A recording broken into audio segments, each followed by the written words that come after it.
പരിശുദ്ധ പരമദിവ്യകാരുണ്യത്തിന് പരിശുദ്ധ പരമദിവ്യകാരുണ്യത്തിന് പരിശുദ്ധ പരമദിവ്യകാരുണ്യത്തിന് ഇരിക്കുക.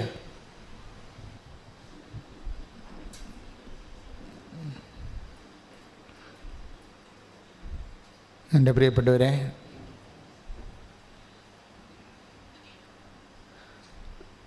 നമുക്ക് ഉടമ്പടിയിൽ ഒത്തിരിയേറെ നേർച്ച വസ്തുക്കളുണ്ട്.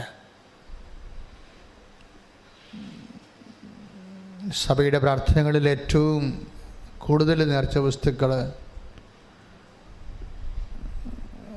ഉള്ളത് ഉടമ്പടിയിലാണ്. അത് നമ്മളുടെ പ്രത്യേക കണ്ടുപിടുത്തമല്ല. ഉടമ്പടി എന്നുള്ള കോൺസെപ്റ്റ് ദൈവം വെളിപ്പെടുത്തിയ കാലം മുതലേ ഈ നേർച്ച വസ്തുക്കൾ അതിൻ്റെ കൂടെയുള്ളതാണ്, എണ്ണയും ഉപ്പും ഒക്കെ. പക്ഷേ പ്രയോഗത്തിലാണ് കുഴപ്പം വരണത്.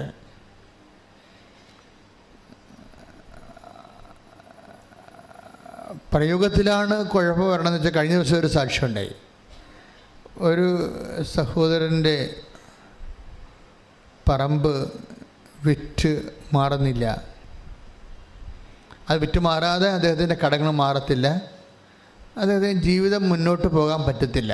നമ്മളെപ്പോഴും ഉടമ്പടി എടുക്കണേ എപ്പോഴാണ്? ജീവിതം ഇനി മനുഷ്യൻ്റെ കഴിവ് കൊണ്ട് മുന്നോട്ട് പോകാൻ പറ്റത്തില്ല. എപ്പോഴാണ് പട്ടാളക്കാർ തോക്ക് താഴെ വെച്ച് കൈ ഉയർത്തണേ? എപ്പോഴാണ്? തോറ്റു എന്ന് പറയുമ്പോഴാണ്, അല്ലേ? തോറ്റവനാരും പിടിച്ചു കൊല്ലത്തില്ല. അതുപോലെ ഉടമ്പടി എന്ന് പറയുന്നത് അവസാന സമർപ്പണമാണ്. ഇനി എൻ്റെ കഴിവ് കൊണ്ട് മുന്നോട്ട് പോകത്തില്ല ദൈവമേ, ഇനി നിൻ്റെ കഴിവ് എൻ്റെ ജീവിതത്തിലേക്ക് നീ ഇറക്കി തരണം. അതിനു വേണ്ടിയാണ് ദൈവം കണ്ടുപിടിച്ച ഒരു മാർഗമാണ് ഉടമ്പടി. മനുഷ്യന് എപ്പോഴെങ്കിലും ബലഹീനമാകുമ്പോൾ, അവൻ്റെ കഴിവ് കൊണ്ട്, അവൻ്റെ ബുദ്ധി കൊണ്ട് പരീക്ഷ എഴുതി ജയിക്കാൻ പറ്റാതെ വരുമ്പോൾ, അവൻ്റെ ആരോഗ്യം കൊണ്ട് ജീവിക്കാൻ പറ്റാതെ വരുമ്പോൾ, അവൻ്റെ സ്വാധീനങ്ങളും ചുറ്റവട്ടങ്ങളും കൊണ്ട് അവന് സർവൈവ് ചെയ്യാൻ പറ്റാതെ വരുമ്പോൾ, ദൈവം അവൻ്റെ ജീവിതത്തിൽ ഒരു ഉഭയകക്ഷിയാകും. അങ്ങനെ ദൈവത്തെ കക്ഷി ചേർക്കാനാണ് നമ്മൾ ഉടമ്പടി ചെയ്യണത്. ദൈവത്തെ നമ്മുടെ ജീവിതത്തിൽ കക്ഷി ചേർക്കാൻ ഉടമ്പടി അല്ലാതെ വേറെ ഒരു ഫോർമുലയും നിലവിലില്ല. കൃപാസനത്തിൻ്റെ ഉടമ്പടി മരിയൻ ഉടമ്പടിയാണ്. അതായത് ബിബ്ലിക്കൽ കവനൻ്റെ കോൺസെപ്റ്റിൻ്റെ ഉള്ളിൽ മറിയത്തെ അതിൻ്റെ മീഡിയേറ്ററായിട്ട് വെക്കും. കാര്യം ബിബ്ലിക്കൽ കവനൻ്റെ ഒരു പരാധീനത എന്ന് പറയണത്, ദൈവതിരുസന്നിധിയിൽ ആ കവനൻറ്റിന് എന്തെങ്കിലും ഉഭയകക്ഷികൾ മനുഷ്യൻ്റെ ഭാഗത്തുനിന്ന് അതിന് ഈടറവുണ്ടായാൽ അവന് വേണ്ടി ദൈവതിരുസന്നിധിയിൽ അപ്പീസ് ചെയ്യാൻ വേണ്ടി മനുഷ്യൻ്റെ ഏജൻ്റില്ല. അതാണ് എബ്രഹാത്തിൻ്റെ ഉടമ്പടിക്കൊക്കെ പറ്റിയ അബദ്ധങ്ങൾ. അബദ്ധമാണെന്ന് പറയണില്ല, ദൈവത്തിൻ്റെ പരിപാലനയാണ്. പക്ഷേ എങ്കിലും ഉടമ്പടി ലാഗ് ചെയ്യേണ്ട കാര്യമില്ല. എബ്രഹാത്തിന് മക്കൾ ഇല്ലാത്ത കാര്യം, ഇപ്പോൾ എബ്രഹാത്തിനെപ്പോലെ എത്രയോ മനുഷ്യരാണ് അൽത്താരയിൽ വന്ന് കുഞ്ഞുങ്ങളെയും കൊണ്ട് സാക്ഷ്യം പറയണത്. 20 കൊല്ലം, എബ്രഹാത്തിന് 25 കൊല്ലം കഴിഞ്ഞാണ്. ഇപ്പോൾ കൃപാസനത്തിൻ്റെ അൽത്താരയിൽ 23 കൊല്ലം വരെ മക്കളില്ലാത്തവർക്ക് ഉടമ്പടി വഴി ഇന്ന് വരെയുള്ള സാക്ഷ്യങ്ങൾ പരിശോധിക്കുമ്പോൾ മക്കളെ കിട്ടിയിട്ടുണ്ട്. പക്ഷേ ഈ ഉടമ്പടി കാലത്ത് എബ്രഹാത്തിൻ്റെ കയ്യിൽ നിന്ന് മാനുഷികമായ മിസ്റ്റേക്കുകൾ സംഭവിച്ചു. ദൈവപരിപാലനയിൽ ഇല്ലാത്ത, ഉടമ്പടിയിൽ ഇല്ലാത്ത ഹാഗറുമായി വേലക്കാര്യമായി അദ്ദേഹം ഇടപെടുകയും ദൈവത്തിൻ്റെ പദ്ധതി അല്ലാതെ ഇസ്മായേൽ ജനിക്കുകയും ചെയ്തു. അതുപോലെ ഉടമ്പടിയിൽ വരുന്ന വിഷയം, ആ ഉടമ്പടിയിൽ ആരെങ്കിലും ഒരു മാധ്യസ്ഥനുണ്ടായിരുന്നെങ്കിൽ, ഇപ്പോൾ ഉടമ്പടി നമ്മുടെ മരിയൻ ഉടമ്പടിയിൽ ആരാ മാധ്യസ്ഥ? അമ്മയാണ്. അമ്മയെ മാധ്യസ്ഥമാക്കുന്നത് എന്തിൻ്റെ വെളിച്ചത്തിലാണ്? ടൈം കണ്ടൻറ്റിനെ സ്വാധീനിക്കാൻ വേണ്ടിയാണ്. എല്ലാത്തിൻ്റെ അകത്തും ജീവിതത്തിൻ്റെ വിഷയങ്ങളിൽ താത്വികമായിട്ട് ശാസ്ത്രീയമായിട്ട് നമ്മൾ പറഞ്ഞാൽ നമ്മുടെ വിഷയങ്ങൾ ടൈം ബേസ്ഡാണ്, സമയബന്ധിതമാണ്. ഈ സമയബന്ധിതമായിട്ട് കാര്യങ്ങൾ നടന്നില്ല എങ്കിൽ ഇപ്പോഴത്തെ ഇൻടേക്കിന് ഈ ജനുവരി വരാൻ പോകുന്ന ജൂണിലെ ഇൻടേക്കിന് നിങ്ങൾ കയറിയില്ല എങ്കിൽ അടുത്ത കൊല്ലം പിന്നെ കയറാൻ പറ്റത്തുള്ളൂ. ഈ സെപ്റ്റംബറിൽ കയറില്ലെങ്കിൽ അടുത്ത സെപ്റ്റംബറിലേക്ക് പിന്നെ വരത്തുള്ളൂ. അപ്പം ടൈം ബൗണ്ടഡാണ് നമ്മുടെ ലൈഫ് എല്ലാം. ഇനി നിങ്ങളുടെ ഈ സമയത്ത് നിങ്ങൾക്ക് പരീക്ഷ ജയിക്കാൻ പറ്റുന്നില്ലെങ്കിൽ, ഇപ്പോൾ കഴിഞ്ഞ ദിവസങ്ങളിൽ 2-3 കുഞ്ഞുങ്ങൾ എന്നോട് സങ്കടപ്പെട്ട് പറഞ്ഞാണ്, ഇന്നലെ പറഞ്ഞതാണ്. എന്താ പ്രശ്നം വെച്ചാൽ അവർ പ്രാർത്ഥിച്ച് കഴിഞ്ഞിട്ടും അവർക്കൊരു സമാധാനം ഇല്ല. എന്താ പറയണത്? അച്ഛാ ദൈവം മാത്രമേ ഉള്ളൂ കേട്ടാ. കാര്യം വെച്ച് കഴിഞ്ഞാൽ സിലബസ് മാറിപ്പോയിരിക്കുകയാണ്, പരീക്ഷ മാറിയ സിലബസിലാണ് എഴുതാൻ പോണത്. സങ്കടമാണ് ഭയങ്കര. കാര്യം അവർ 4 പ്രാവശ്യം എഴുതി തോറ്റു, 5ാമത്തെ പ്രാവശ്യം എഴുതാൻ ചെന്നപ്പോൾ സിലബസ് മാറിപ്പോയി. ഇനി എന്താ സിലബസ് മാറിയുള്ള അവസ്ഥ എന്താ? എടാ ഇവരുടെ തന്നെ സിലബസിൽ അവർ ജയിച്ചില്ല, പിന്നെ എന്താ? ഇനി ഇവർ പഠിക്കാത്ത സിലബസ് എഴുതാൻ പോവുകയാണ്. അപ്പം അവർക്ക് മെറിറ്റില്ല. ഭൂമിയിൽ നമുക്ക് നഷ്ടപ്പെടുന്ന, നമുക്ക് ഈ ഭൂമിയിൽ നമ്മുടെ ഭൂമി എന്ന് പറയുമ്പോൾ ഈ ഭൂഗോളം മുഴുവനല്ല, നമ്മുടെ ഭൂമി, നമ്മുടെ ജീവിതവും അതിൻ്റെ പരിസരവും, അതാണ് നമ്മുടെ ഭൂമി എന്ന് പറയുന്നത്. നമ്മുടെ ജീവിതവും നമ്മുടെ പരിസരവും, അതിനാണ് നമ്മുടെ ഭൂമി എന്ന് പറയുന്നത്. ഇതിന് ബൈബിൾ പറയണ മെരിറ്റ് എന്നാണ് പറയണത്, യോഗ്യത. ഈ നമ്മുടെ ഭൂമി, അവിടെ നമ്മുടെ ജീവിതം സർവൈവ് ചെയ്യാൻ ആവശ്യമായ യോഗ്യതകളെ ആണ് മെരിറ്റെന്ന് പറയുന്നത്, യോഗ്യത. ഈ യോഗ്യത എപ്പോഴും, ഇപ്പം കഴിഞ്ഞ ദിവസം ഇന്നലെ ഒരു സിസ്റ്ററിൻ്റെ സാക്ഷ്യം ഉണ്ടായി. സിസ്റ്ററിൻ്റെ ഭൂമി എപ്പോഴും ഇങ്ങനെ ഇളകിക്കൊണ്ടേയിരിക്കും, ഉരുണ്ടുകൊണ്ടേയിരിക്കും, കുലുങ്ങിക്കൊണ്ടേയിരിക്കും. ഭൂമി കുലുങ്ങിയുള്ള അവസ്ഥ എന്താ? നമ്മൾ വീണ് പോകും. കെട്ടിടങ്ങളൊക്കെ വീണ് കണ്ടില്ലേ? ഭൂമി കുലുങ്ങുമ്പോൾ കെട്ടിടങ്ങൾ, മരങ്ങളൊക്കെ വീഴും, കെട്ടിടങ്ങൾ വീഴും, ചിലത് നേരെ താഴേക്ക് പോകും ഭൂമി. അപ്പം ഈ ഭൂമിക്കുള്ള കുഴപ്പം ഇതിങ്ങനെ കുലുങ്ങിക്കൊണ്ടിരിക്കും. ഞാൻ ഭൂമിയെ കുലുക്കും, അങ്ങനെ വചനമുണ്ട്. Take the word of God. സ്തുതിക്കട്ടെ. ഹല്ലേലൂയ. യേശുവേ നന്ദി. Hallelujah hallelujah hallelujah. യേശുവേ സ്തുതി. Hallelujah hallelujah hallelujah. യേശുവേ നന്ദി. ഹല്ലേലൂയ. യേശുവേ മഹത്വം മഹത്വം മഹത്വം മഹത്വം. Hallelujah hallelujah. യേശുവേ ആരാധന ആരാധന ആരാധന ആരാധന ആരാധന. യേശുവേ ആരാധന ആരാധന ആരാധന. യേശുവേ ആരാധന. പരിശുദ്ധ പരമദിവ്യകാരുണ്യത്തിന് ആരാധനയും സ്തുതിയും പുകഴ്ചയും ഉണ്ടാകട്ടെ. ഹഗ്ഗായി 2:6-7 തിരുവചനങ്ങൾ. ഹഗ്ഗായി പ്രവാചകന്റെ പുസ്തകം 2-ാം അധ്യായം 6-ാം വാക്യം. സൈന്യങ്ങളുടെ കർത്താവ് അരുൾ ചെയ്യുന്നു, അല്പസമയത്തിനുള്ളിൽ വീണ്ടും ഞാൻ ആകാശവും ഭൂമിയും കടലും കരയും ഇളക്കും. ഞാൻ എല്ലാ ജനതകളെയും കുലുക്കും. അങ്ങനെ എല്ലാ ജനതകളുടെയും അമൂല്യനിധികൾ ഇങ്ങോട്ട് വരും. ഈ ആലയം ഞാൻ മഹത്വപൂർണമാക്കും. സൈന്യങ്ങളുടെ കർത്താവ് അരുൾ ചെയ്യും. ഭൂമി കുലുങ്ങുക 2 തരത്തിലാണ്. ഒന്ന് ദൈവം കുലുക്കും, പിന്നെ നമ്മൾ തന്നെ കയ്യിരിപ്പ് കൊണ്ട് കുലുക്കും. നമ്മുടെ കയ്യിരിപ്പ് കൊണ്ട് തന്നെ കുലുങ്ങും. നമ്മൾ പഠിക്കണ കാലത്ത് നമ്മൾ ഉഴപ്പുകയാണെങ്കിൽ തീർച്ചയായിട്ടും പരീക്ഷ കുളമാകും, അല്ലേ? വെള്ളം അടിച്ച് നോൻപിന് പോലും വെള്ളം അടിക്കുന്ന പാർട്ടിയുണ്ട്. അപ്പോൾ കുറച്ച് കഴിയുമ്പോൾ കുടലും പോവും, കരലും പോവും. നമ്മൾ തന്നെ കുലുക്കും. ഇനി ദൈവം നമ്മളെ വിശ്വാസത്തിലേക്ക് വരാൻ വേണ്ടി, ദൈവത്തിൻ്റെ അവകാശമാക്കാൻ വേണ്ടി, ഭൂമി എന്നുള്ള വലിയ അവകാശത്തെ കെട്ടിപ്പിടിച്ച് കിടക്കുന്ന ഒരു മനുഷ്യനും ഒരിക്കലും ദൈവത്തെ കണ്ടെത്തത്തില്ല. അവൻ്റെ കഴിവ്, അവൻ്റെ ആരോഗ്യം, അവൻ്റെ ബുദ്ധി, അവൻ്റെ കോൺഫിഡൻസ്, അർപ്പിത് എന്നും പറഞ്ഞ് ഇന്നലെ ഒരു മോൻ സാക്ഷ്യം പറഞ്ഞു തോമ്പടിയിൽ നിന്ന്. ആ പറഞ്ഞ് എനിക്ക് ഓവർ കോൺഫിഡൻസാണ്. ജനിച്ച കാലം മുതൽ എൻ്റെ അവസ്ഥ അതാണ്. ജനിച്ച കാലം മുതൽ എനിക്ക് ഓവർ കോൺഫിഡൻസാണ്. കാര്യം നല്ല മാതാപിതാക്കന്മാരിൽ നിന്നും, പിന്നെ കുഞ്ഞുങ്ങളെ ശാസിക്കാതെ വളർത്തിയാലും, കുഞ്ഞുങ്ങളെ ചെയ്യുന്നതെല്ലാം ഗുഡ് എന്ന് പറഞ്ഞ് നമ്മൾ പോസിറ്റീവ് എനർജി കൊടുത്ത് വളർത്തിയാൽ പിള്ളേർക്ക് ഓവർ കോൺഫിഡൻസ് ഉണ്ടാകും. അവർക്ക് എന്തും ചെയ്യാൻ പറ്റും, എല്ലാം അവിടെ കൈപ്പിടിയിലാണെന്നുള്ള ബോധ്യം വരും. അവർ ദൈവത്തിൽ ആശ്രയിക്കത്തില്ല. ദൈവത്തിൽ ആശ്രയിക്കണമെങ്കിൽ ഞങ്ങളെപ്പോലൊക്കെ അടികൊണ്ടും അപ്പനെന്ന് കേട്ടാൽ പേടിച്ചൊക്കെ ജീവിക്കുന്ന ആൾക്കാരാണ്. കുഞ്ഞുനാളിലെ പ്രാർത്ഥിച്ച് ദൈവത്തിൽ ആശ്രയിക്കാതെ ജീവിക്കാൻ പറ്റാത്ത അവസ്ഥ ദൈവം എനിക്ക് ഉണ്ടാക്കി തന്നു. എൻ്റെ ഭൂമി കുഞ്ഞുനാളിൽ ദൈവം ഒത്തിരി പ്രാവശ്യം കുലുക്കിയിട്ടുണ്ട്. അന്നെല്ലാം ഞാൻ പരിശുദ്ധ അമ്മയെ കയറി പിടിക്കും, അല്ലെങ്കിൽ ഈശോനെ കയറി പിടിക്കും. അങ്ങനെ പിടിച്ച് ഇവിടം വരെ എത്തിയത്. എപ്പോഴും നമുക്ക് പിടിക്കാൻ നമുക്ക് ആരുടെ ആവശ്യമില്ല. സ്വത്തുണ്ട്, ആരോഗ്യമുണ്ട്, ധനമുണ്ട്, സ്വാധീനമുണ്ട്, എല്ലാം സെറ്റപ്പ് ഉണ്ടെന്ന് പറഞ്ഞിട്ട് കാര്യം. ഇതെല്ലാം ഒരു ട്രാജഡിയാണ്. നിൻ്റെ സെറ്റപ്പുകളാണ് ദൈവം കുലുക്കണത്. അതാണ് ഞാൻ ആകാശത്തെ കുലുക്കും, ഭൂമിയെ കുലുക്കും. കാര്യം ഈ ഭൂമി വെച്ചല്ലേ ഭൂമിയെ കുലുക്കാൻ പറ്റത്തുള്ളൂ. കുലുക്കില്ല എന്നുള്ള പ്രശ്നം. ഒരു കാലത്തുനിന്ന് ദൈവത്തെ അറിയാൻ പറ്റുന്നില്ല. അർപ്പിതിൻ്റെ പ്രശ്നം എന്താണ്? അർപ്പിതിങ്ങനെ വളരെ പോസിറ്റീവ് സ്ട്രോക്ക് കിട്ടിപ്പോവുകയാണ്. അപ്പോൾ അർപ്പിതിൻ്റെ ഒരു പ്രാവശ്യം 100 ആപ്ലിക്കേഷൻ വിട്ടൊരു കമ്പനിയിലേക്ക്. അവരുടെ ജോലി ആദ്യമേ പോകും.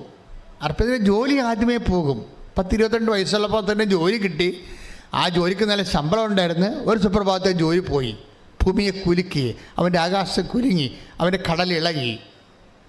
അപ്പോൾ എന്താ സംഭവിച്ചെന്ന് കഴിഞ്ഞാൽ, അങ്ങനെ കടലിളകുമ്പോൾ അവൻ്റെ ഭൂമി കുലുങ്ങുമ്പോൾ അവനോട്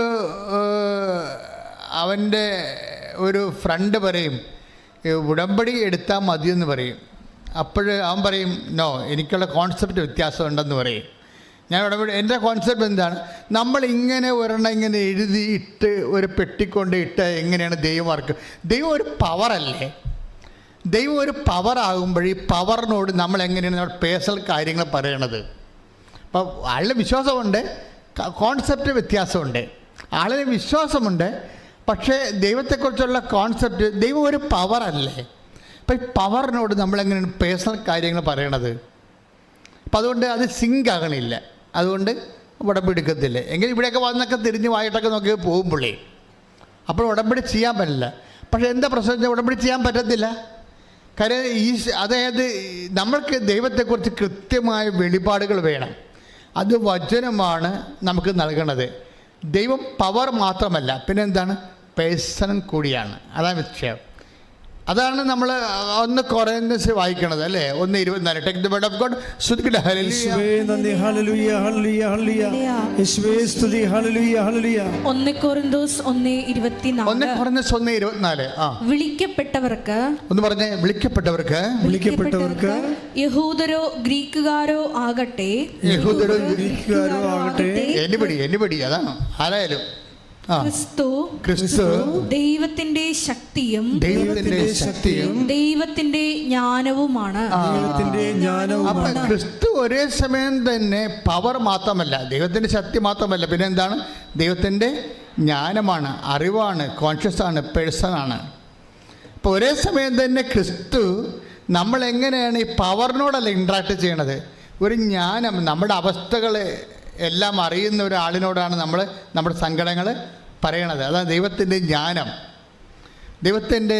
അപ്പോൾ ഒരേ സമയം തന്നെ ക്രിസ്തു ഒരു പേഴ്സണുമാണ്, ഒരു വ്യക്തിയുമാണ്, ഒരു ശക്തിയുമാണ്. ഇനി എന്താ നമ്മുടെ ജീവിതത്തിൽ സംഭവിക്കുന്നത്? ഈ യേശുവിൻ്റെ 2 ഫാക്കൽറ്റികളും ഒരുപോലെ നമ്മളിലേക്ക് വർക്കൗട്ട് ചെയ്താൽ മാത്രമേ നമ്മളുടെ ഈ ഭൂമി കുലുങ്ങുമ്പോൾ നമുക്ക് പിടിച്ചു നിൽക്കാനും കരകയറാനും പറ്റത്തുള്ളൂ. പക്ഷെ ഒരിക്കലും അർപ്പിത് വന്ന് അമ്മയുടെ നിർബന്ധം കൊണ്ട് വന്ന് ഉടമ്പടി എടുത്ത് കഴിഞ്ഞിട്ട് പിന്നെ ഇവൻ്റെ ലൈഫിൽ ഇവനത് കുറച്ചൊക്കെ ചെയ്യും, കുറച്ച് ചെയ്യത്തില്ല. അപ്പോൾ അതിൻ്റെ ലാഗിങ് ഉടമ്പടിയിലുണ്ടാകും. പിന്നെ ഉടമ്പടി പുതുക്കാൻ വരുമ്പോൾ പെട്ടെന്ന് ഉടമ്പടി പുതുക്കി 5 മിനിറ്റ് കഴിയുമ്പോൾ തന്നെ ഇവന് ജോലി കിട്ടും, നല്ല ശമ്പളത്തിൽ ജോലി കിട്ടും. ഉടമ്പടി പുതുക്കി 5 മിനിറ്റ് കഴിയുമ്പോൾ തന്നെ ജോലി കിട്ടും. ശരിക്കും പറഞ്ഞാൽ ഞാനാണ് ദൈവമെങ്കിൽ കൊടുക്കത്തില്ല. എന്താ കാര്യം? ഇവൻ ഉടമ്പടി ഉഴപ്പിയിട്ടുണ്ട്. അപ്പോൾ ദൈവം വളരെ കരുണയുള്ള ആളാണ്. നമ്മുടെ കയ്യിൽ നിന്ന് മിസ്റ്റേക്ക് ഉണ്ടായാലും വളരെ, അതുകൊണ്ടാണ് നമ്മൾ ദൈവം എന്ന് പറയണത്. അല്ലെ പിന്നെ മനുഷ്യൻ എന്നാൽ ജോസഫച്ചനെന്ന് പറഞ്ഞാൽ മതിയില്ല. അതിൻ്റെ പ്രശ്നം തന്നെ ദൈവം. അപ്പം നമ്മളുടെ മെറിറ്റുകൾ, നമ്മൾ രക്ഷപ്പെടാനുള്ള കണ്ടൻറ്റുകൾ, ഇപ്പം നിനക്ക് ബോധ്യം കിട്ടിയില്ല, ഉടമ്പടി ചെറുതായിട്ട് ഉഴപ്പിപ്പോയെങ്കിലും ദൈവം നിന്നെ താങ്ങും. അപ്പോൾ അവൻ പെട്ടെന്ന് അർപ്പിതിന് ഒരു ഭാവമാറ്റം വരും. കാര്യം ഇങ്ങനെ പെട്ടെന്ന് ഈ അമ്മയടുത്ത് വന്ന് പുതുക്കിയപ്പോൾ തന്നെ ജോലി കിട്ടിയപ്പോഴും വിചാരിക്കാത്ത ശമ്പളം കിട്ടി. അപ്പോൾ കുറച്ച് ആ ശമ്പളത്തിൻ്റെ ഒരു ഹാങ് ഓവറിൽ പുള്ളി കുറേ നാളൊക്കെ ഉടമ്പടിയൊക്കെ ചെയ്തൊക്കെ നടന്നേച്ചും പെട്ടെന്ന് പുള്ളിക്ക് വേറെ ഒരു കണ്ട കയറി, സാത്താൻ കയറി. ഈ പ്രതിപക്ഷവും സാത്താനും നമ്മുടെ ഉള്ളിൽ തന്നെ ഉണ്ടാകും. നമ്മുടെ ഉള്ളിൽ തന്നെ ആൻറ്റിബോഡി വർക്കൗട്ട് സ്പിരിച്വലായിട്ട് ലൈഫിനും ആൻറ്റിബോഡികളുണ്ട്. അത് നമ്മുടെ സ്പിരിച്വൽ ആയിട്ട് നമ്മൾ പോകുമ്പോൾ തന്നെ അതിൻ്റെ ആൻറ്റിബോഡി വർക്കൗട്ട് ചെയ്യും.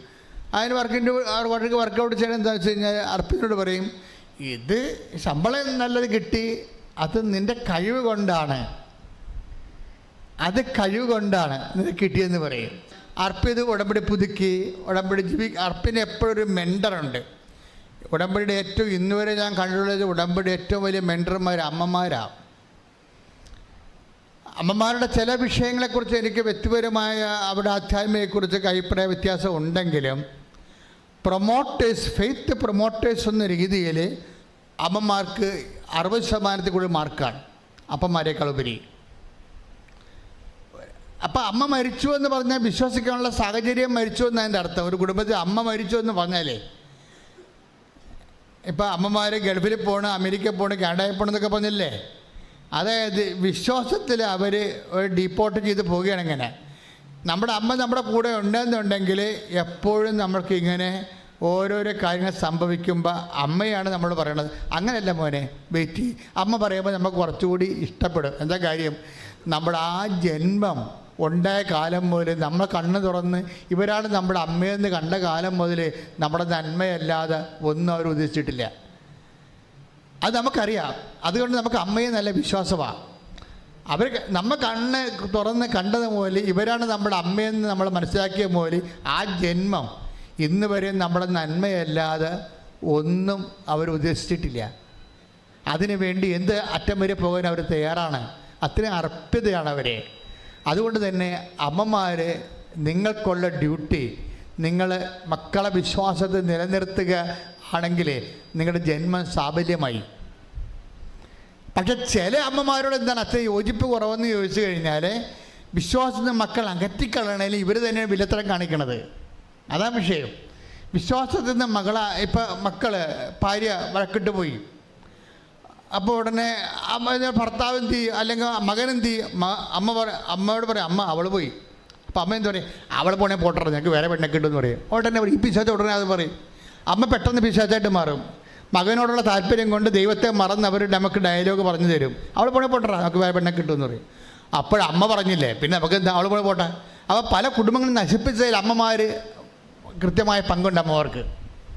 അപ്പോൾ എപ്പോഴും നമ്മൾ ശ്രദ്ധിക്കേണ്ട ഇതാണ്, നിങ്ങൾ ദൈവത്തെ മറന്ന് മകനാണ് മകളാണ് എന്നൊക്കെ പറഞ്ഞിട്ടും കാര്യമില്ല, അമ്മയാണെന്നൊരു കാര്യമില്ല. നിങ്ങൾക്കൊന്നും ദൈവത്തെ മറന്ന് സംസാരിക്കാനുള്ള അവകാശമില്ല.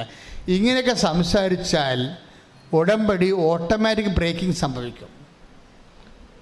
ദൈവവും നമ്മളും തമ്മിലുള്ള ലിങ്ക് കറണ്ട് പോകണമെന്ന പോലെ പറഞ്ഞ പോലെ ഈ ഒരു ഉടമ്പടിയിലാണ് നമ്മുടെ ജീവിതം നിൽക്കുക. ഇപ്പം നിങ്ങൾ കൃപാസനത്തിൽ വന്ന് ഉടമ്പടി എടുത്തില്ലെങ്കിലും നിങ്ങളുള്ള ഒരു അനോണിമസ് ഉടമ്പടി നിൽക്കുകയാണ്. ഒരു അൺനോൺ ഉടമ്പടിയിലാണ് നമ്മൾ നിൽക്കുന്നത് ദൈവമായിട്ട്. അൺനോൺ ഉടമ്പടിയെ നമ്മൾ പ്രഖ്യാപിതമായിട്ട് ഇവിടെ പ്രയോഗിക്കുക മാത്രമാണ് കൃപാസനത്തിൽ ചെയ്യണത്. അൺനോണായിട്ട് ഒരു ദൈവമായിട്ട് നമുക്കൊരു ഉടമ്പടി ഉണ്ട്. പക്ഷേ അത് ബ്രേക്കായി പോയി ചില ആൾക്കാർക്ക്. ദൈവത്തിനേക്കാൾ വലിയ പ്രാധാന്യം മക്കൾക്കോ ജോലിക്കോ വീടിനോ വിവാഹത്തിനോ പ്രണയത്തിനോ ഒക്കെ കൊടുത്തു കഴിയുമ്പോൾ എന്ന് ഉടമ്പടി കണ്ടിച്ചു പോകും. എപ്പോഴും നമ്മൾ സംഭവിക്കും ഉടമ്പടി എപ്പോഴാണ് നമ്മൾ ദൈവമായിട്ടുള്ള എന്തുകൊണ്ട് നിങ്ങൾക്ക് തകർച്ച സംഭവിക്കണത്? അതിൻ്റെ സംബന്ധിച്ച് ഈ അൺനോൺ ഉടമ്പടി, അപ്രഖ്യാപിതമായിട്ടുള്ള അനോണിമസ് ആയിട്ടുള്ളൊരു ഉടമ്പടിയുണ്ട്, അജ്ഞാതമായ ഉടമ്പടി. പെട്ടെന്ന് അത് പ്രകടമല്ലാത്തൊരു ഉടമ്പടിയുണ്ട്. ഈ പ്രകടമല്ലാത്ത ഉടമ്പടി നിങ്ങൾ ദൈവത്തിനേക്കാൾ പ്രാധാന്യം ആർക്ക് കൊടുക്കുന്നുവോ, വ്യക്തിക്ക് കൊടുക്കാം, സൗന്ദര്യത്തിന് കൊടുക്കാം. ഒരു ദിവസം ഒരു കൊച്ചിനോട് പറഞ്ഞു, നീ എന്താണ്ട് വേദപാഠത്തിന് വന്നില്ലല്ലോ? അവ പറഞ്ഞു, ഉടുപ്പില്ല. ഉടുപ്പ് അവർക്കുണ്ടെന്ന് എനിക്കറിയാം. പക്ഷേ എന്താ പ്രശ്നം വെച്ച് കഴിഞ്ഞാൽ അവളുടെ അമ്മ അവളെ ട്രെയിൻ ചെയ്തിരിക്കുക. അവൾ ഏണ്ട 6ാം ക്ലാസ്സുകാരത്തിയാണ്. അവൾ ഒരു സുന്ദരിക്കുട്ടിയാണ്. പക്ഷേ ഞാൻ അവളുടെ വീട് വെഞ്ചരിക്കാൻ ചെന്നപ്പോൾ അവളുടെ അലമാരി തന്നെ ഏതാണ്ട് ഈ നമ്മുടെ എന്നൊക്കെ പേരൊന്നും അറിയാൻ പാടില്ല, ലിപ്സ്റ്റിക്ക് പോലെ ഉപയോഗിക്കുന്ന ഷെയ്ഡുകളിരിക്കുകയാണ്. ഷെയ്ഡുകൾ എത്ര ഷെയ്ഡുണ്ട്? ഒരു 10-24 ഷെയ്ഡുണ്ട്. അവരുടെ അമ്മ ബ്യൂട്ടീഷ്യൻ കോഴ്സ് നടത്തുകയൊന്നുമല്ല, അവർ സാധാരണ ഒരു ഹൗസ് വൈഫാണ്. പക്ഷേ കുഞ്ഞിൻ്റെ ഉടുപ്പിന് പറ്റുന്ന രീതിയിലുള്ള ഷെയ്ഡുകൾ ഉണ്ടാക്കി വെച്ചിരിക്കുകയാണ്. ഒരു ദിവസം ഉടുപ്പിന് പറ്റിയ ഷെയ്ഡില്ല, വേദപാഠത്തിൽ പോണില്ല. അതാണ് സംഭവം. ഉടുപ്പിന് പറ്റിയ ഷെയ്ഡ് ചുണ്ടത്തേക്കാൻ ഇല്ലാന്ന് കാരണം കുഞ്ഞ് വേദപാഠത്തിൽ പോയിട്ടില്ല. ഞാനിത് കൈയോടെ പിടിച്ചു സാധനത്തിൽ രണ്ടിനെ, അമ്മേനെ മകളെ പിടിച്ചു. ഞാൻ അപ്പം നിങ്ങളുടെ ജീവിതം ഇവിടെ വെച്ച് പട്ടി ചാകണം, അവർ ചത്ത് തിരികെയുള്ളൂ. കാര്യം നിങ്ങൾക്ക് എന്താ, നിങ്ങൾക്ക് നിങ്ങളുടെ ചുണ്ടിനേക്കാളും ഉടുപ്പിനേക്കാളും കുഞ്ഞിനേക്കാളും വലുത്, ദൈവത്തേക്കാൾ വലുത് അതാണ്. അവിടെ നമ്മൾ ദൈവവുമായിട്ടുള്ള ഉടമ്പടി ബ്രേക്കായിപ്പോയി. ഈ ഉടമ്പടി, നിലവിലിരിക്കുന്ന ഉടമ്പടി അറിയാതെ ബ്രേക്കായി പോകാതിരിക്കാൻ വേണ്ടിയാണ് ആദ്യത്തെ കവനൻ്റെ എന്താണ്, നിൻ്റെ കർത്താവായ ദൈവം ഞാനാകുന്നു, ഞാൻ ഇല്ലാതെ മറ്റൊരു ദൈവം നിനക്ക് ഉണ്ടാവരുത്. മറ്റൊരു ദൈവം എന്ന് പറഞ്ഞാൽ എന്താണ്? സൗന്ദര്യമാകാം, ആരോഗ്യമാകാം, സമ്പത്താകാം, ചിലപ്പോൾ കമ്പനിയാകാം, ചിലപ്പോൾ ജോലിയാകാം, ചിലപ്പോൾ ലൈനടിച്ച് കെട്ടാൻ പോണ ഭർത്താവാകാം, ഭാര്യയാകാം, കാമുകനാകാം. ദൈവത്തെക്കാൾ പ്രാധാന്യം സ്വത്തിനോ എന്തിനു വന്നാൽ അപ്പോൾ ഈ നിലവിലുള്ള ഉടമ്പടി ബ്രേക്കാവും. നിലവിലുള്ള ഉടമ്പടി ബ്രേക്കായാൽ നമ്മൾ എത്ര തലകുത്തി മറിഞ്ഞാലും പിന്നെ ഗതി പിടിക്കത്തില്ല. എന്താ കാര്യം? ഈ ലോകത്ത് ഒരു കാര്യവും സ്വന്തം കഴിവിൽ വർക്കൗട്ട് ചെയ്യത്തില്ല. നമ്മുടെ ഭൂമി എപ്പോഴും ഇളകിയിരിക്കും, നമ്മുടെ ആകാശം ഇളകിയിരിക്കും, നമ്മുടെ കടൽ ഇളകിയിരിക്കും, അനിശ്ചിതമായിട്ട് ഇളകിയിരിക്കും. അപ്പോഴേ ഇളകുമെന്നുള്ള ഇന്നല്ലെങ്കിൽ നാളെ എൻ്റെ ഭൂമി ഇളകും. ഇപ്പം എനിക്ക് നിങ്ങളോട് ഞാൻ പറഞ്ഞു, എനിക്ക് 2-3 ഡിസീസ് ഉണ്ട്. ഇപ്പം ഇന്നലെ ഒരു സിസ്റ്റർ ഇവിടെ സാക്ഷ്യം പറഞ്ഞു. എന്താ അസുഖം വെച്ച് കഴിഞ്ഞാൽ അവരുടെ കോശം തന്നെ അവിടെ പതിരയിലെ കോശത്തെ വിഴുങ്ങുന്ന ആൻറ്റിബോഡി ഡെവലപ്പ് ചെയ്യും. മസ്തീന ഗ്രേവ്സ് രക്ഷപ്പെടാൻ പാടില്ല. അവസാനം റെസ്പിറേറ്ററി പോകും, അതായത് ശ്വസിക്കാനുള്ള ആ ഒരു സംഭവം വന്ന് പതിരകളുടെ കോശങ്ങളെ വിഴുങ്ങും, പതിരകളുടെ കോശങ്ങളെ ചുരുക്കും, പിന്നെ സംസാരിക്കാൻ പറ്റത്തില്ല. തൈമസ് ഇവിടെ ഇരിക്കുന്ന 2 ഗ്രന്ഥികൾ ഓപ്പറേറ്റ് ചെയ്യാൻ പറയും. ഓപ്പറേറ്റ് ചെയ്യാൻ പറയുമ്പോൾ അവർക്ക് ഭയങ്കര സങ്കടം വരും. അവരുടെ ഭൂമി കുലുങ്ങുകയാണ്, അവിടെ ആകാശം കുലുങ്ങുകയാണ്, അവരുടെ കടൽ ഇളകുകയാണ്. എന്താ ഡോക്ടർ പറയണത്? നിങ്ങൾക്ക് ഇനി സംസാരിക്കാൻ പറ്റത്തില്ല. ഓപ്പറേഷൻ കഴിഞ്ഞാൽ ചിലപ്പോൾ കണ്ണും തുറക്കത്തില്ല. ഓപ്പറേഷൻ കഴിഞ്ഞാൽ പിന്നെ നിങ്ങൾ കണ്ണും തുറക്കത്തില്ല, നിങ്ങൾക്ക് സംസാരിക്കാനും പറ്റത്തില്ല. ഇത് ഡോക്ടർ നേരിട്ട് പറയുകയാണ്. പണ്ടത്തെ കാലത്ത് അല്ല, മരിക്കാൻ പോണ രോഗീനോട് നേരെ അങ്ങോട്ട് ഡോക്ടർ പറയും. എന്നിട്ട് നിങ്ങൾ ചാകും, അതിന് ഞാൻ ഉത്തരവാദിയല്ലെന്ന് പറയണം. അത് മെഡിക്കൽ ഗ്രൗണ്ടാണത്. പണ്ടിങ്ങനെ ഡോക്ടർമാർ പറയത്തില്ല, സാരമില്ല, ശരിയാവും എന്നേ പറയത്തുള്ളൂ. ഇപ്പോൾ ലക്ഷങ്ങൾ മേടിച്ചാലും അവർ പറയും ശരിയാകത്തില്ലെന്ന് പറയും. അത് നിങ്ങളുടെ ആശുപത്രി ഫീസ്. പക്ഷെ ഇതുകൊണ്ട് ഇത് ശരിയാകാൻ നിർബന്ധമില്ല. അപ്പോൾ മുഖത്ത് നോക്കി പറയും. അപ്പോൾ നമുക്കുള്ള ഊര് കൂടി പോകും, നമ്മുടെ ഉള്ള ഭൂമി കൂടി ഇളകും, നമ്മുടെ കടൽ ഇളകും, നമ്മുടെ ആകാശം ഇളകും. അപ്പോൾ ഇങ്ങനെയെല്ലാം ഇളകിക്കൊണ്ടിരിക്കുമ്പോൾ ഇവരുടെ അമ്മ വന്ന്, ഈ സിസ്റ്ററിൻ്റെ അമ്മ, സിസ്റ്റർ MBBS സ്റ്റുഡൻ്റാണ് സെൻറ്റ് ജോൺ മെഡിക്കൽ കോളേജിൽ. അപ്പോൾ അവരുടെ അവസ്ഥ എന്താ? അവർക്കാണ് സെൻറ്റ് ജോൺ മെഡിക്കൽ കോളേജിൽ അൽഫോൻസ മറിയം എന്നുള്ള സിസ്റ്റർ ഇന്നലെ സാക്ഷ്യം പറഞ്ഞതാണ്. അവരുടെ അസുഖം എന്താണ്? ഇപ്പം തൈമസ് ഓപ്പറേറ്റ് ചെയ്ത് കളയാൻ പോവുകയാണ്. അവർക്ക് തൈമസ് ഓപ്പറേറ്റ് ചെയ്ത് കളയണപ്പോഴത്തേനും ഒപ്പം തിയേറ്ററിൽ വെച്ച് പറയും സംസാരിക്കാൻ പറ്റത്തില്ല, ഇനി ചിലപ്പോൾ അത് കണ്ണും തുറക്കത്തില്ല, പക്ഷെ നമുക്കിതെല്ലാം വേറെ ഓപ്ഷൻ ഇല്ലെന്ന് പറയും. വേറെ ഓപ്ഷൻ ഇല്ല. അപ്പോൾ അവരുടെ അമ്മ പറയും, അമ്മ എന്താ പറയണത്? നമ്മൾ ഉടമ്പടി എടുത്തിട്ടുണ്ട് മകളെ എന്ന് പറയും. ഈ മെഡിക്കൽ സ്റ്റുഡൻറ്റിനോട് അവരെന്താ പറയണത്? അമ്മ എന്താ പറയണത്? നമ്മൾ ഉടമ്പടി എടുത്തിട്ടുണ്ട്, നിൻ്റെ ഊരും എൻ്റെ ആയുസ്സും ഞാൻ ഏൽപ്പിക്കേണ്ട സ്ഥലത്ത് കൃത്യം ഏൽപ്പിച്ചിട്ടുണ്ട്, എൻ്റെ മകൾ പോകുമെന്ന് പറയും. അതാണ് അമ്മ എന്ന് പറയണത്. അതായത് നമ്മുടെ ഒരു ജീവിതമാണ് ഈ സംഭവം. ഈ ജീവിതത്തിൽ ചില സമയത്ത് പെട്ടെന്ന്, അപ്പോൾ ആ സിസ്റ്റർ പറയുന്ന ഒരു വാക്കുണ്ട്, ഞാൻ രോഗിയായത് കാരണം എനിക്ക് എല്ലാവരുടെയും രോഗങ്ങളെ മനസ്സിലാക്കാൻ കഴിയും. ഇതാണല്ല പ്രശ്നം. മനുഷ്യൻ കൂടുതൽ സ്വാർത്ഥനായി പോകുന്നതിൻ്റെ കാരണം മറ്റു മനുഷ്യരെ മനസ്സിലാക്കാൻ കഴിയാത്തത് കൊണ്ടാണ്. ഞാൻ രോഗിയായത് കാരണം, ഇപ്പോൾ എന്നെ സംബന്ധിച്ചത് എൻ്റെ അവസ്ഥ എന്താണ്? ഞാൻ ഓരോ ക്യാൻസർ പേഷ്യൻറ്റിനെയും ഓരോ കിഡ്നി പേഷ്യൻറ്റിനെയും അവർ അൾത്താരെ വരുമ്പോൾ അവിടെ തലയെ കൈ വെച്ചിട്ട് കുറേ പ്രാർത്ഥനകളുണ്ട്. മാതാവിൻ്റെ മുഖത്ത് നോക്കി ഞാൻ പ്രാർത്ഥിക്കണം. പക്ഷേ അവരോടൊക്കെ ഞാൻ കാണിക്കുന്ന കാരുണ്യം എന്താണ്? ഞാൻ ബേസിക്കായിട്ട് പേഷ്യൻ്റ് ആയതുകൊണ്ടാണ്. ഞാൻ നല്ല ആരോഗ്യമുള്ള ജിംനേഷ്യനിലൊക്കെ ഉള്ള 16 കട്ടിങ്സുള്ള പാർട്ടിയാണെങ്കിൽ ചുമ്മാ ഇങ്ങനെ മസിൽ കൈ വെച്ചോണ്ട് പിടിക്കത്തേ ഉള്ളൂ. കാര്യം അവരുടെ വേദന എനിക്കറിയത്തില്ലല്ലോ. അവർ വാട്ട് ദേ ഫീലിംഗ് അവരുടെ ഫീലിംഗ് നമുക്കറിയത്തില്ല. അപ്പോൾ നമ്മൾ മറ്റുള്ളവരുടെ ഫീലിംഗ് അറിയിക്കുമ്പോൾ മാത്രമേ ഒരുത്തൻ്റെ സ്വാർത്ഥത കുറഞ്ഞു വരത്തുള്ളൂ. അല്ല യമനിയമയാം പ്രാണായാമ പ്രത്യാസ ദിനിയാസ സമാധിയിലൂടെ അത് ഒരു മാനസികമായ ആശയപരമായ രീതിയിലുള്ള നമ്മളുടെ ഒരു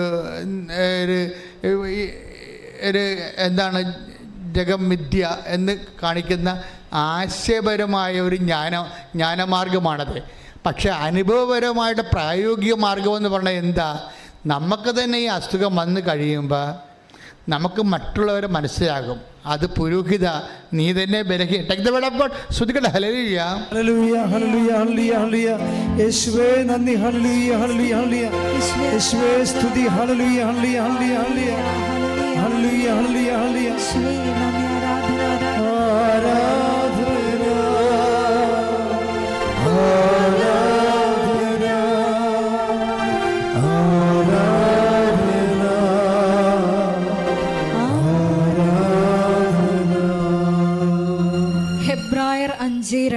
ഹെബ്രായർ 5:2 അവൻ തന്നെ ബലഹീനനായതുകൊണ്ട് പറഞ്ഞ പുരോഹിത നീ തന്നെ ബലഹീനനായതുകൊണ്ട് അജ്ഞരോടും വഴിതെറ്റിയവരോടും വേണ്ടത്ര സഹതാപത്തോടെ പെരുമാറാൻ